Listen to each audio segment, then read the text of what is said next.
ఎత్తున్నది నాది కూడా పోతున్నది పోకోకుండా నన్ను కూడా సరిడిసినాము సార్ని అడుగుతున్నాం మేము మాకు గతి లేకుండా అవుతున్నది 20 లక్షలు ఈ సార్ అని అడుగుతున్నాం సార్. ఇప్పుడు ఎంత ఇస్తా అంటారు మరి? ఇప్పుడు ఎంత ఇస్తా అంటారు?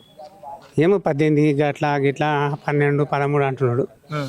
కొంచెం ఇవ్వాలి సార్, ఇవ్వకపోతే ఏం ఆధారం ఉండదని చెప్పినాము అడుగున్నాము.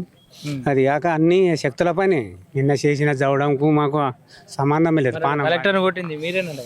కాదు సార్, మేము మీరు కదా లగసర్ల గ్రామము నువ్వు కొట్టినరేమో కానీ మా గ్రామములు పోలేరు. పోతే ఒక 5-6 లంగా కొడుకులు పోయినొచ్చు కొట్టినొచ్చు వాళ్ళే జిక్కుతారు, వాళ్ళే అనుభవిస్తారు. పోయినోడు అనుభవిస్తాడు. మాకు ఆపరేషన్ అయినందుకు ఇక నేను ఎక్కడ పోలే, ఇంట్లో ఉండను. మరి భూమి ఇవ్వడానికి సిద్ధమేనా మీరు? అయితే మీ సార్ మా సారే కదా అంటానని కూడా అనుకున్నాము, ఇస్తామంటామని చెప్పినాం. అంత సుజీ ఏమన్నా చేసినా కానీ చెప్పినాం కానీ ఆములు సరిపోయిన ఆములు చేస్తలేడు అతని. కేసులు పెట్టిండ్రు టీఆర్ఎస్ వాళ్ళు చాలా. మా కొడుకుకి జాబ్ వచ్చి నాపిండ్రు, బంద్ చేసిండ్రు. పక్క 2-3 పెట్టిండ్రు. అట్లా పెట్టి కేసు ఊకితేనే అయ్యిండు పిల్లగాడు. ఇప్పుడు చదువుకునే కేసు జాబ్ వచ్చిన పిల్లగాడు కూడా ఊకే అయ్యిండు. ఏం చెప్తాం ఇక ఈ సార్ వాళ్ళని పట్టించుకుంటే ఈ సార్ వాళ్ళకి ఎప్పటికి లొల్లే ఉంటుంది, ఆ సార్ వాళ్ళకి కొడితే ఆ సార్ వాళ్ళకి ఎప్పటికి లొల్లే ఉంటుంది. రైతుని అడిగేటోడు ఎవరు లేడు. చెప్పుడా ఒట్టిగానే, చేసులో ఒట్టిగానే, ఇవన్నీ చెప్పుడా కూడా ఒట్టిగానే. ఇప్పుడు సికే ఉండమని విసురుకుంటుంది కానీ సికేనే మేము విసురుకున్నాలే. ఎంత చదువుకొని ఉరుకులాడి జాబ్ కొడితే జాబ్ మీద కేసు నా భూమిలో ఇల్లు కట్టి నన్నే వాదించి నన్నే కొట్టి నా కొడుకు రాకుండా చేసిండ్రు. ఎంత న్యాయం ఉండదు, ఎంత కన్యాయం ఉండదు.